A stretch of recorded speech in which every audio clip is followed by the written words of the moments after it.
In my left hand, I'm just going to play a D, and in the right hand, I'm going to walk up that scale. I can meander up. I might even go backwards and forwards. The idea is to go the next note after D, which is E, using any finger I can, and go right up to the extreme of the piano, i.e. the top C, Yeah. come back down again. It's almost like doing a scale, but you can kind of change things on the way if you want. The idea is to play every single note at some point and generally go up and generally go down. Yeah. And also to not try to avoid playing both hands at the same time. So take it in turns. It'll help create a little bit of sense of space. So simply, Yeah. you might end up, and put the pedal down too. It'll give it a.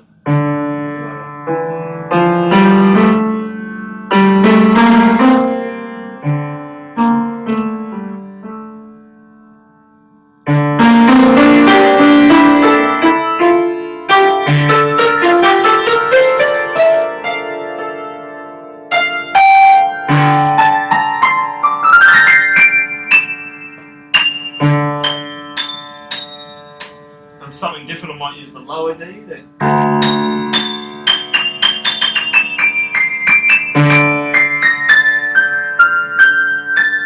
Sort of stopping on notes I like the sound of.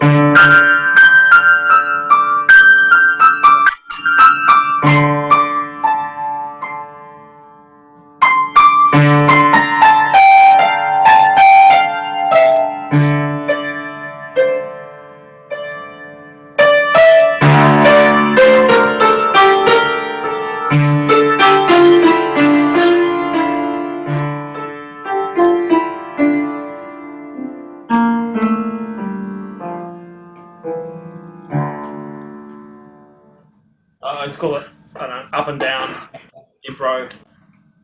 It's nothing Yeah. particularly fancy, but it gets you exploring that entire range, and you can have fun and play with it, or you could almost treat it like a scale. But there's no fingering requirements. You can use your thumb to do it, but it does make you think about that black note you're using, the B flat, and Yeah. Okay. All right. I'll have a play with that. you can sort of play with the relationships too. Like some notes just sound better than others. You'll find the A will sound really clear and open. The F will work well because it's a part of that chord. Create a bit more dissonance when you get to things like E and C. Feel a push to resolve it to D or E down to D.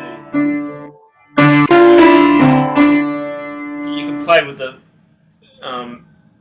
this idea of tension and resolve to get the.